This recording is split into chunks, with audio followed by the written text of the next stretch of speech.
Muling umarangkada ang serbisyo caravan ng Cebu Provincial Government ngayong buwan ng Abril bilang tugon sa nararanasang krisis dulot ng pagtaas ng presyo ng petrolyo at mga pangunahing bilihin.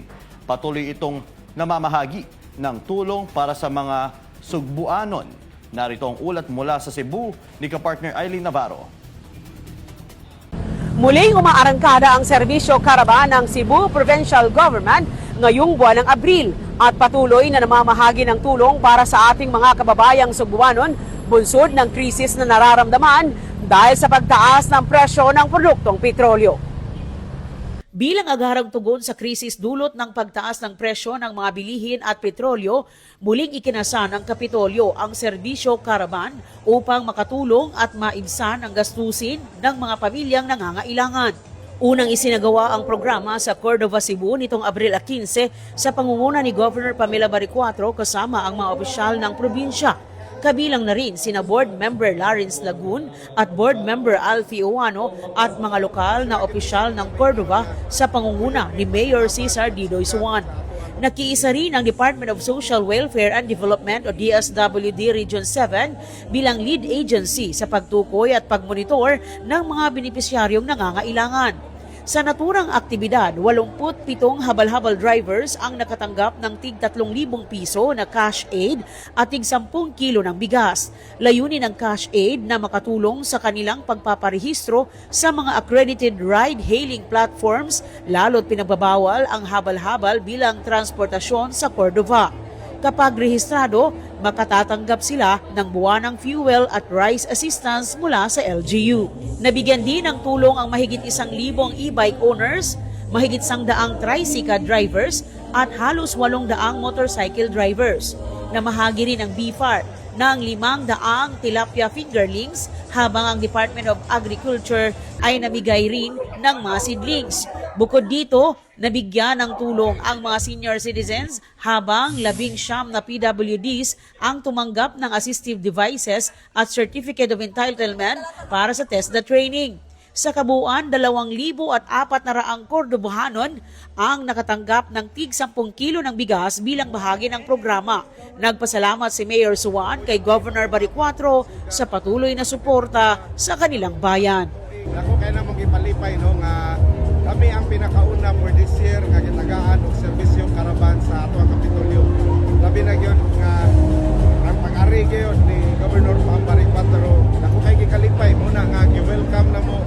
Daghan gyud kaayo ang ni-ari dili necessary nga iimbitaron ang mga tawo, dili necessary ang mga opisyal sa barangay.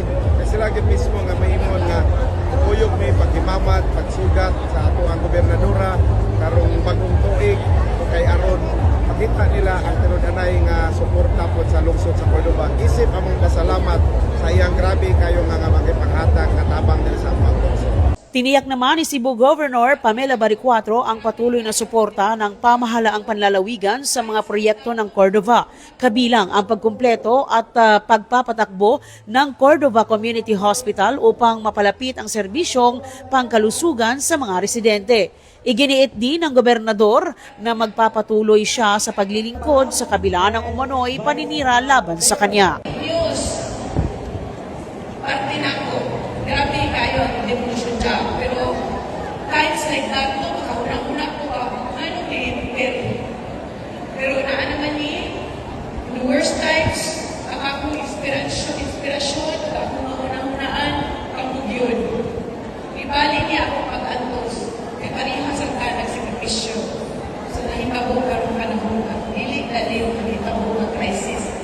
Ang puhuta ka, makamana ni, crisis but know that your provincial government supports you and is behind you. Mauna, Mayor, naami sa iyong likuran at suporta kanina.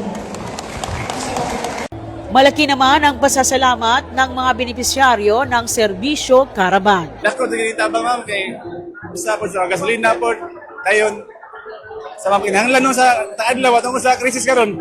Dako dito tabang namo. Kasi klaro ni mo sa 3,000. Para dili ma'am sutan. Kaya may bugas pangatan ni Pambo. Salamat kayo go Pam sa yung tabang nga yatag. God bless you. Ilhan, salamat. Kay tungod sa kalisod karon.